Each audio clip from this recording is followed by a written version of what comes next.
வணக்கம். தமிழ் ஃபுட் கார்னரில் இன்னைக்கு கோதுமை மாவு ரொட்டியும் அதுக்கு சைடிஷாக ஒரு சுவையான சட்னியும் பண்ண போகிறோம். இந்த ரொட்டி சாஃப்டாகவும் சாப்பிட்றதுக்கு ரொம்ப டேஸ்டாகவும் இருக்கும். இந்த சட்னி இந்த ரொட்டிக்கு சைடிஷாக வச்சு சாப்பிட்றதுக்கு ரொம்ப ரொம்ப பொருத்தமாக இருக்கும். வாங்க இது ரெண்டையும் எப்படி பண்ணுறதுன்னு பார்க்கலாம். இந்த பாத்திரத்தில் 1.5 கப் கோதுமை மாவும் 3 டேபிள் ஸ்பூன் பச்சரிசி மாவும் இதுக்கு தேவையான அளவு உப்பும் சேர்த்துட்டு நல்லா கலந்து விட்டுறலாம். இதை ஓரமாக வச்சுட்டு இந்த பேனில் 1.5 டேபிள் ஸ்பூன் எண்ணெய் சூடானதும் அதில் 1/2 டீஸ்பூன் சீரகத்தை சேர்த்து சீரகம் பொரிஞ்சிருச்சு. அடுத்து 2 மீடியம் சைஸ் வெங்காயத்தை இந்த மாதிரி பொடியாக கட் பண்ணி சேர்த்துட்டு இந்த வெங்காயம் ஓரளவு வதங்கணும். கலர் மாற வேண்டியதில்லை, ஓரளவு வதங்கினா போதும்.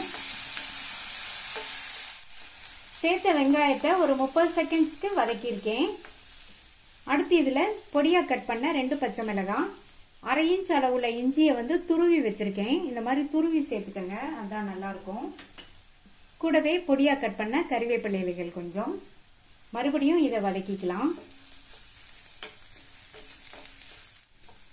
இப்போ 1 நிமிஷமா வதங்கிருச்சு. இஞ்சியோட பச்சை வாசனை எல்லாம் போயிடுச்சு. அடுத்து ஒரு பெரிய கேரட்டை துருவி வச்சிருக்கேன். இந்த கேரட் 1/2 கப் அளவுக்கு இருக்கும். இதை சேர்த்துட்டு கூடவே 2 பிஞ்ச் மட்டும் மஞ்சள் தூள் சேர்த்து வதக்கிக்கங்க.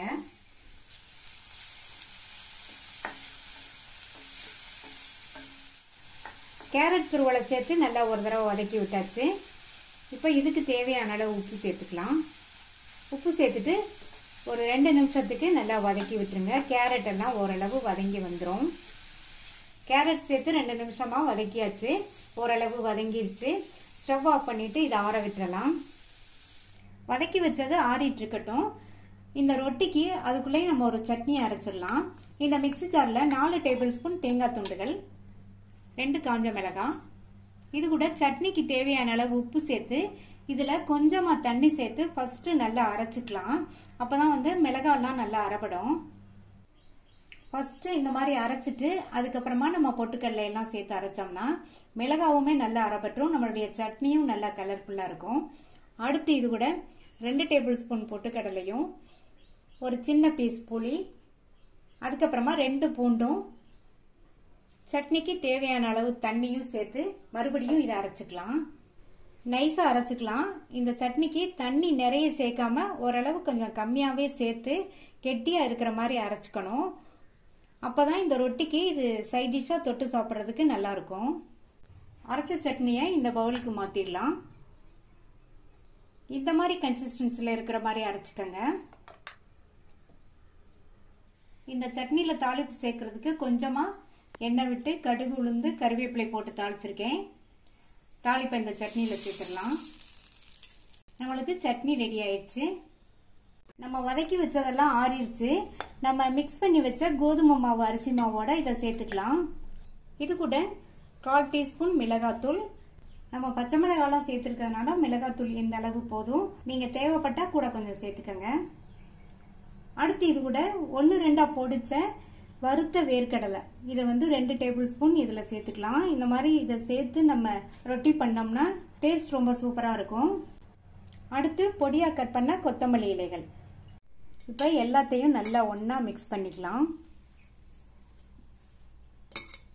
இந்த மாதிரி கலந்துட்டு இதில் கொஞ்சம் கொஞ்சமாக தண்ணி சேர்த்து பிசைஞ்சுக்கலாம். தண்ணியை மொத்தமாக ஊற்றிடக்கூடாது.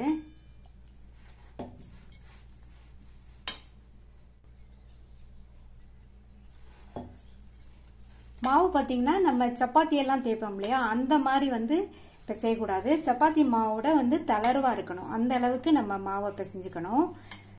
நம்ம இதை சப்பாத்தி மாதிரி ரோல் பண்ண போகிறது கிடையாது. ஒரு பட்டர் ஷீட்டில் வச்சு நம்ம ரொட்டி மாதிரி தட்ட போகிறோம். அதனால மாவை தளர்வாக பிசைஞ்சுக்கணும். கொஞ்சம் கொஞ்சமாக தண்ணி சேர்த்து மாவை பிசைஞ்சிட்டோம். இந்த மாதிரி இருக்கிற மாதிரி பிசைஞ்சுக்கங்க. இது சப்பாத்தி மாவோட கொஞ்சம் தளர்வாக இருக்குது. நான் ரொட்டி தட்டுறதுக்கு இந்த அளவு மாவு எடுத்திருக்கேன். இந்த அளவு கொஞ்சம் பெரிய உருண்டையாக உருட்டி வச்சிருக்கேன். இதே மாதிரி மீதி உள்ள மாவையும் உருட்டி வச்சிடலாம். நம்ம உருட்டி வச்ச மாவுல இருந்து ஒரு உருண்டை மாவு எடுத்திருக்கேன். இந்த பட்டர் ஷீட்ல மேல எண்ணெய் அப்ளை பண்ணியிருக்கேன். நீங்க பட்டர் ஷீட் இருந்தா எடுத்துக்கோங்க, அல்லது வாழையில இருந்தாலும் எடுத்துக்கலாம். இதை வச்சுட்டு கையில கொஞ்சமா எண்ணெய் அப்ளை பண்ணிட்டு நல்லா மெல்லிசா ரவுண்டா தட்டிக்கலாம். ரொம்ப திக்கா இல்லாம ஓரளவு இந்த மாதிரி மெல்லிசா இருக்கிற மாதிரி தட்டிக்கங்க, அப்பதான் நல்லா இருக்கும். நல்லா ரவுண்ட் ஷேப்ல தட்டியாச்சு. இதை இந்த மாதிரி ஒரு ஷார்ப்பான மூடிய வச்சு பிரஸ் பண்ணிட்டோம்னா இன்னுமே நமக்கு நல்ல அழகா ரவுண்ட் ஷேப் கிடைச்சிரும். இந்த மாதிரி பிரஸ் பண்ணிட்டு எக்ஸஸ் உள்ள மாவெல்லாம் எடுத்துட்டு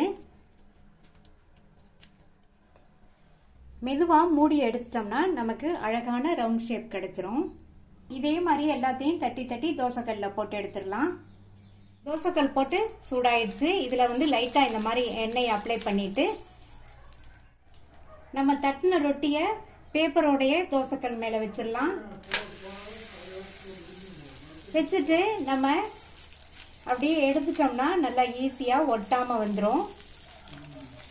அழகா வந்துருச்சு. இப்ப ஸ்டவ் மீடியம் ஃப்ளேம்லயே இருக்கட்டும். இந்த ரொட்டி மேலையும் ரொட்டியை சுத்தியும் கொஞ்சமா இந்த மாதிரி எண்ணெயை விட்டுக்கலாம். மேலே எல்லாம் ஓரளவு ட்ரை ஆயிடுச்சு. இந்த ஸ்டேஜ்ல பரட்டி போட்டுக்கலாம். லைட்டா இந்த மாதிரி பிரஸ் பண்ணி விடுங்க. அந்த சைடும் நல்லா வெந்ததுக்கு அப்புறமா எடுத்துடலாம். ரெண்டு சைடுமே பரட்டி பரட்டி போட்டு ரொட்டி வெந்துருச்சு, எடுத்துடலாம். சாஃப்டான டேஸ்டான கோதுமை ரொட்டி ரெடி ஆயிடுச்சு. மீதி உள்ளதையும் இதே மாதிரி போட்டு எடுத்துடலாம். இதை பிரேக்ஃபாஸ்டாவும் சாப்பிட்டுக்கலாம், டின்னராகவும் சாப்பிட்டுக்கலாம். நீங்களும் இதை ட்ரை பண்ணி பார்த்துட்டு உங்க கமெண்ட்ஸை சொல்லுங்க. தேங்க்யூ.